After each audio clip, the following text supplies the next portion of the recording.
Ah, bonjour, je suis à première J. Ouais, ça y est, ça va, vous êtes quel honneur? Ah bah c'est pas trop tôt quand même, ça fait 1 heure qu'on vous attend.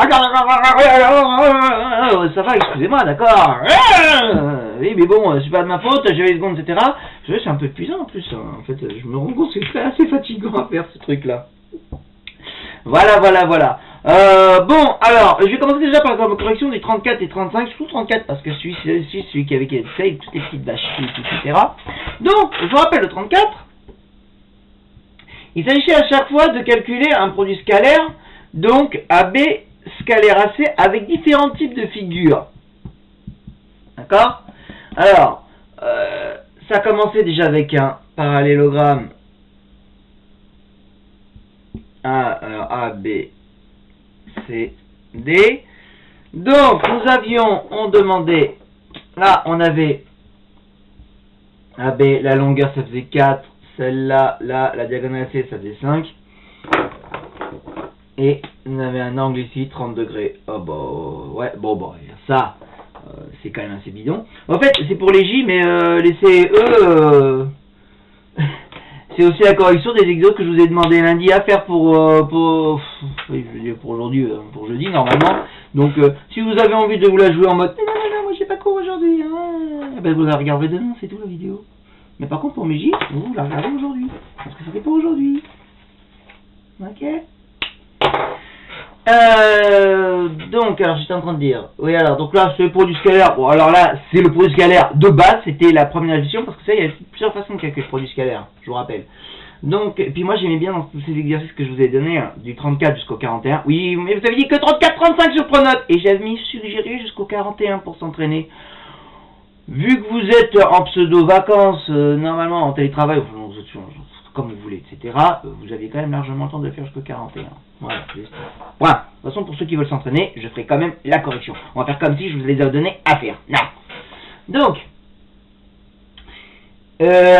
alors, dans chacun, calculer ce produit scalaire. Donc là, c'est le truc de base, c'est-à-dire vous faites AB scalaire AC. Il commence à se frotter le truc. Égale, c'est le AB fois AC fois le cosinus de l'angle, tout simplement, là. AB fois AC fois le cosinus de l'angle BAC.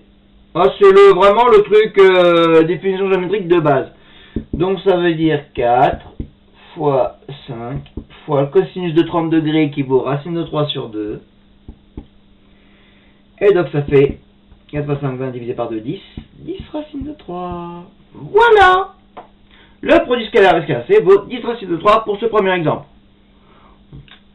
Facile. Celui-ci est un peu comme une sorte de mise en bouche. Vous faites pause, voilà. Moi j'efface. J'ai pas le temps. Dans les cas, tu refais le demi-tour et tu fais pause, voilà. Le suivant qui donne beaucoup plus intéressant, déjà, le petit b. Donc vous aviez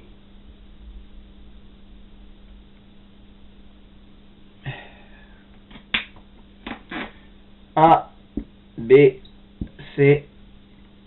Vous avez une hauteur. C'est pas tout à fait comme ça, c'est plus.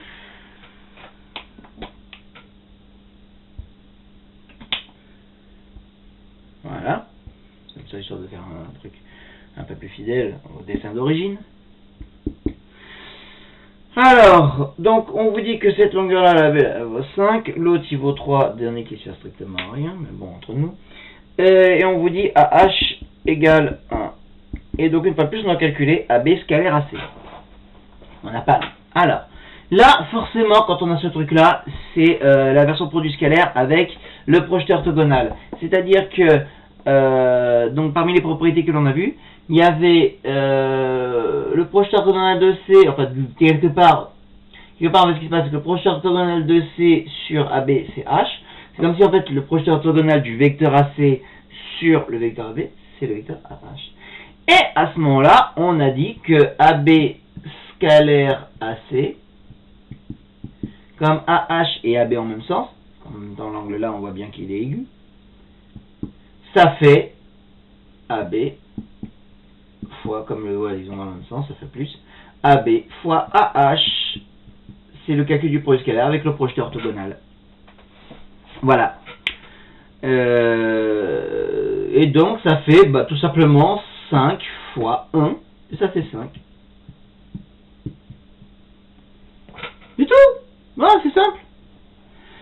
Alors, je suis désolé pour ceux qui n'ont pas suivi les cours que j'ai fait. Bon, faut connaître toutes les versions du produit scalaire. Hein. Là, c'est du produit. C'est vrai, c'est du projet orthogonal. C'est peut-être celle qui peut paraître la plus difficile à utiliser. Mais si on fait un dessin, en fait, c'est pas si difficile. Sur le projet scalaire d'un truc en vecteur, on projette un vecteur sur l'autre, comme ça, orthogonalement. Donc là, il y a le point C qui se projette orthogonalement, le A, lui, A lui-même. Et donc, pap, on a les deux qui sont collinaires là, dans le même sens. Donc, H fois B. Ça fait égal à ça. Sinon, vous savez, avec quelque part avec l'histoire du projeté orthogonal, une autre façon de voir un peu la chose, bien sûr, après avoir effacé, il faut que je me réalise ce truc-là. Une autre façon de voir la chose, c'est que je peux très bien considérer que AB scalaire AC, c'est AB scalaire, et ben AC, c'est AH plus HC. Vous voyez le châle.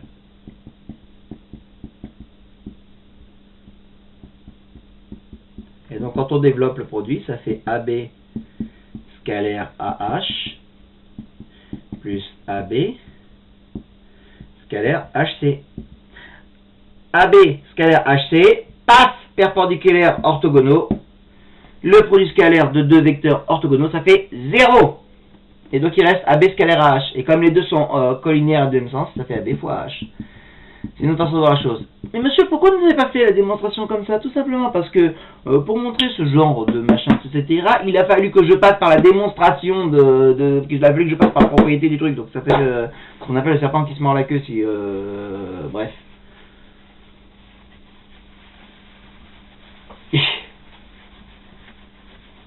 Non, parce qu'il a fallu que je passe par le résultat du projet orthogonal pour pouvoir arriver par la suite à toutes ces propriétés que l'on a vues ensuite.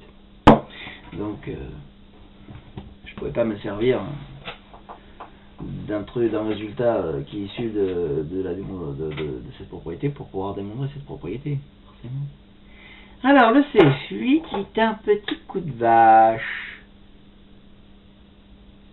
Merci encore à Martin pour nous avoir donné, d'avoir bien vu la chose en cours. Voilà. A, B, C, D. Donc, on vous donne DC qui vaut 5. AD qui vaut 3. D'ailleurs, vous dirait que le 3 du AC tout à l'heure, il ne servait à rien avec le coup du projet orthogonal. AB qui vaut 4. AB scalaire AC. Et débrouillez-vous avec ça. J'ai pas d'ange, j'ai pas de pause. Mais si on prolonge un peu AB, qu'on fait le projeté orthogonal de C là. Et en fait, c'est à vous de prendre l'initiative. De prendre le projeté orthogonal comme ça. Oh, mais c'est un quoi qui est dessiné là? À HCD, c'est un quoi? C'est un rectangle. Ça veut dire que vous savez que à H, comme c'est un rectangle, vous savez que H, ça fait la longueur que DC du coup. H, il vaut 5. Et du coup, AB scalaire AC, et vous avez que les deux là, AB et H, une fois de plus, ils ont le même sens. C'est le truc du projet orthogonal. AB scalaire AC, et ben ça fait, si vous préférez, je fais comme l'autre, hein, AB scalaire à H plus HC, hein, voilà. Bon, bref. Ça fait avec le coup du projet orthogonal, AB fois AH. Et donc AB, ça fait 4, fois AH, que dans la liste, c'est la même longueur que DC, ça fait 5, et ça fait 4 fois 5, ça fait 20.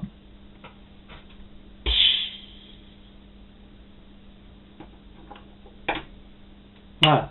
Une fois de plus, on a D égale 3 qui sert à rien. Voilà. Petit D.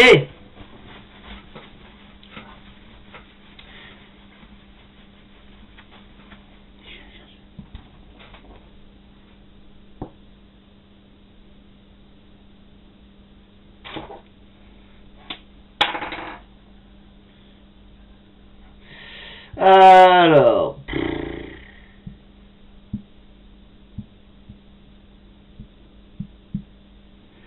A, B, C, D. Donc,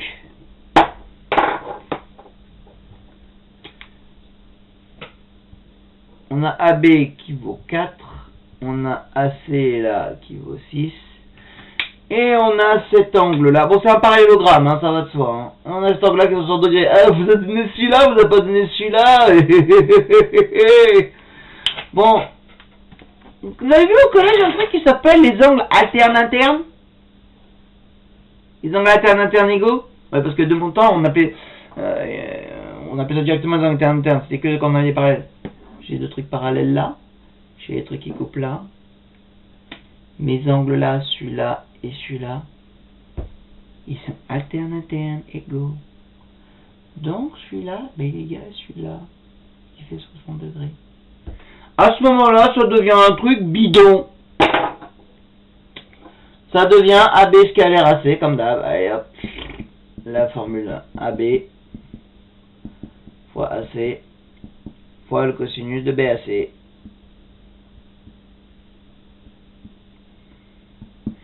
Ça fait 4 fois 6 fois le cosinus de 60 degrés qui vaut 1,5.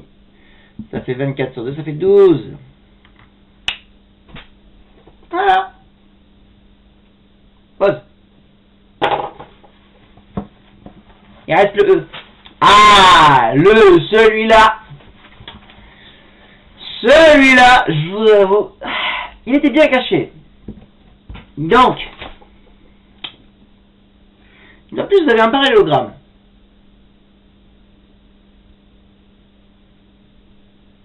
Mais en fait, regardez, si vous regardez la figure, on dirait un rectangle. Non, ça rien. Parallélogramme. Ah, c'est ABDC d'ailleurs. Le parallélogramme. Donc, vous avez le vecteur AB, voilà, avec la longueur 5, l'autre là il vaut 3, et on a que la diagonale AD vaut 6. Et on cherche AB scalaire AC. J'ai pas de projeteur orthogonal, j'ai pas... Alors, j'avais donné un indice en cours,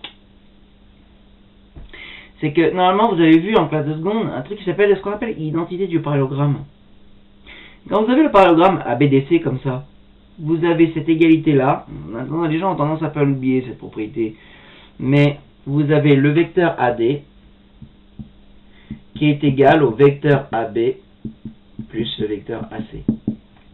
Vous avez cette propriété là.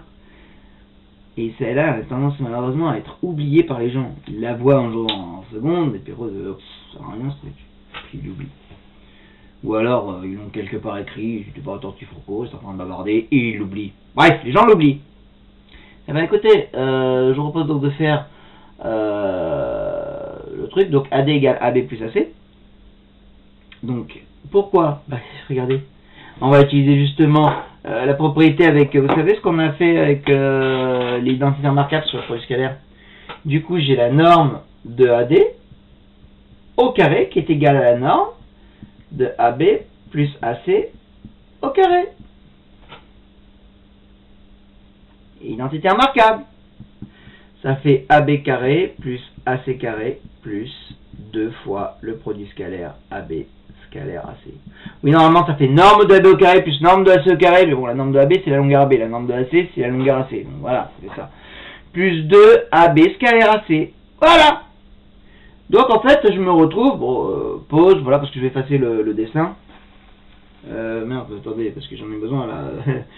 J'ai AB qui vaut 5, AC, je vais écrire là, AB qui vaut 5, AC qui vaut 3 et AD qui vaut 6.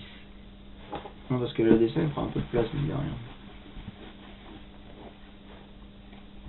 Donc j'ai une norme de AD carré égale AB carré plus AC carré plus AB2 AB carré AC, ça veut dire j'ai 6 norme de AD 6 au carré qui est égal à AB au carré, donc 5 au carré, plus AC au carré 3 au carré, plus 2 AB scalaire AC, c'est le truc que je cherche à trouver du coup. Donc ça fait 36 égale 25 plus 9 plus 2 AB scalaire AC. Donc 25 plus 9 ça fait 34. On va le retirer de chaque côté, ça va faire 36 moins 34 égale 2 AB scalaire AC. Ça fait 2 égale 2 AB scalaire AC. 2 égale 2 La base carrée, donc la base carrée, ça vaut 1. Je divise par 2. Voilà.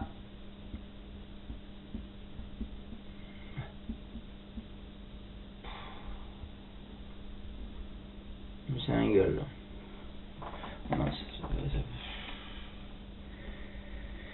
Un peu brouillon votre tableau, monsieur. Je vous prie défi de faire mieux avec un tableau de cette taille.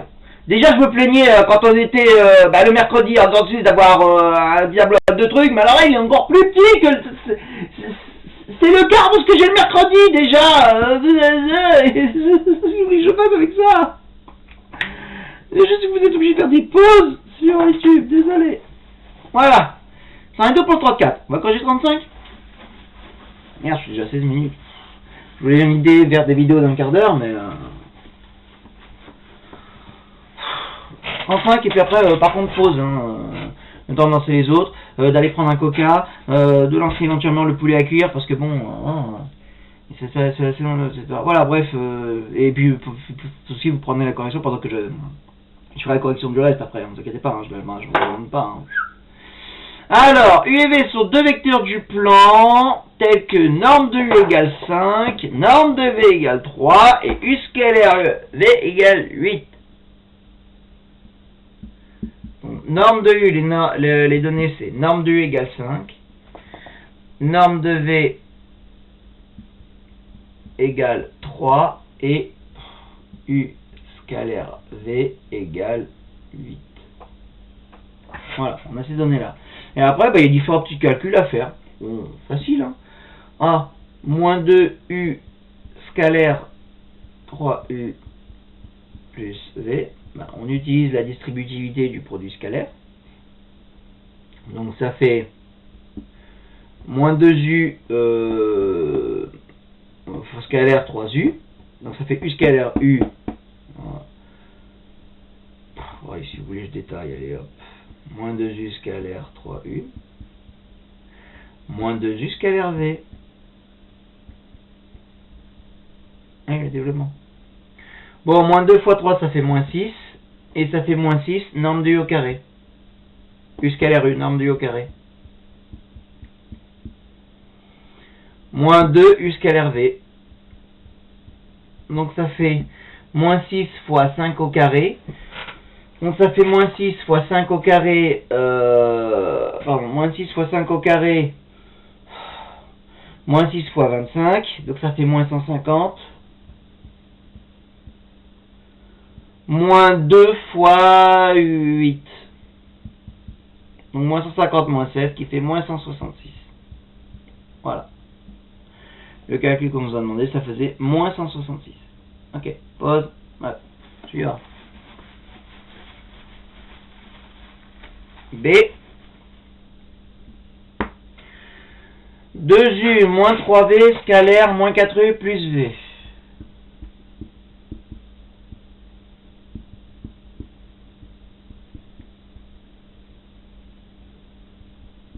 On fait la double distributivité. Tac, tac. Hein. 2 fois moins 2U scalaire moins 4U qui va faire 2 fois moins 4 moins 8. U scalaire U, norme de U au carré. Alors on commence à faire un peu, vous savez, quand même, hein, vous aviez l'habitude en seconde de faire des doubles distributifs, voilà, ça devient pareil. Vous êtes en première, c'est des grands gaillards quand même. Ensuite 2U scalaire V, donc plus 2 fois 1, donc 2U scalaire V. Moins 3 fois moins 4, qui fait plus 12. V scalaire U et U scalaire V, c'est pareil. Moins 3 fois 1, donc moins 3, et V scalaire V, donc moins 3, norme de V carré.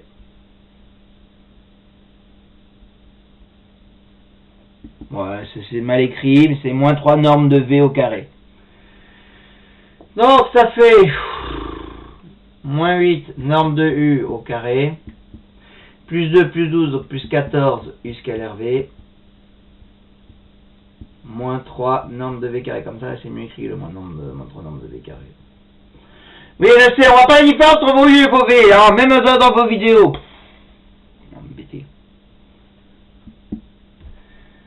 Alors, Non, j'imagine toujours les gens qui râlent, c'est pour ça. Vous savez, j'avais toujours des râleurs, moi, dans mes cours, donc j'aime bien faire les râleurs.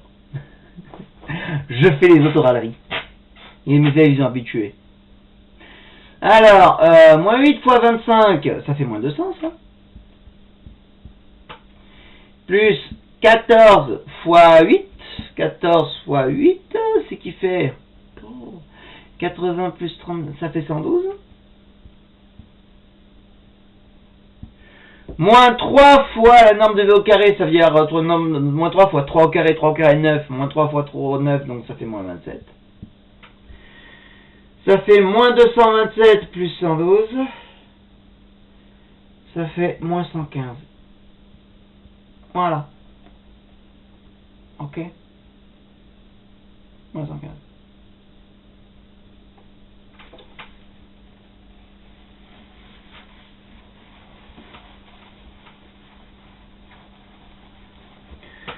J'ai oublié de dire pause, mais bon, vous l'auriez fait de manière initiale, de votre propre initiative, je suppose quand même.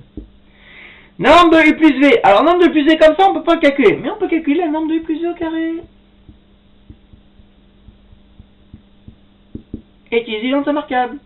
Ça fait, bon, excusez-moi, là j'écris dans mon sens. Et vous avez qu'à fonctionnalité. Ça fait norme de U au carré. Non, parce que franchement, ça fait un moment que j'écris comme un porc avec le truc. Norme de U au carré plus norme de V au carré plus 2U scalaire V. C'est l'identité remarquable. Vous avez pour le produit scalaire, comme l'identité remarquable plus B au carré que vous avez vu en seconde, c'est encore pareil avec le produit scalaire. Norme de U plus V au carré, c'est norme de U au carré plus norme de V au carré plus 2U scalaire V. Voilà. Comme A carré plus A plus B au carré égale A carré plus B carré plus 2AB. Pareil. Alors, norme de U au carré, donc ça nous fait 25 plus 9 plus 2 fois 8, 16. Donc ça fait 34 et 16, 50. Voilà. Et attention, c'est la norme de U plus V au carré qui est égale à 50. Donc si vous voulez la norme de U plus V, ça fera racine carrée de 50.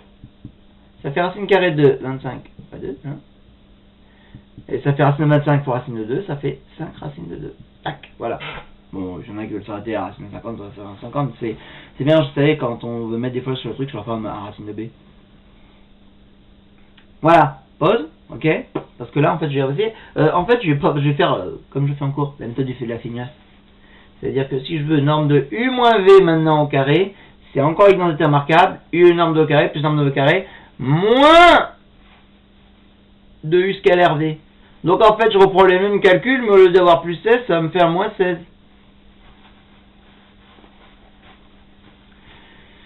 Ça fait 25 plus 9, 34, moins 16 égale 18.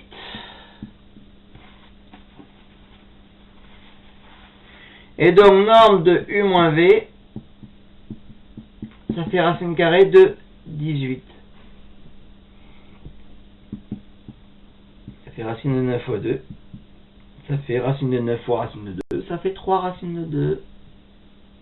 Voilà. C'est tout pour le 34 et 35. Bon, je vous l'ai déjà avec ça.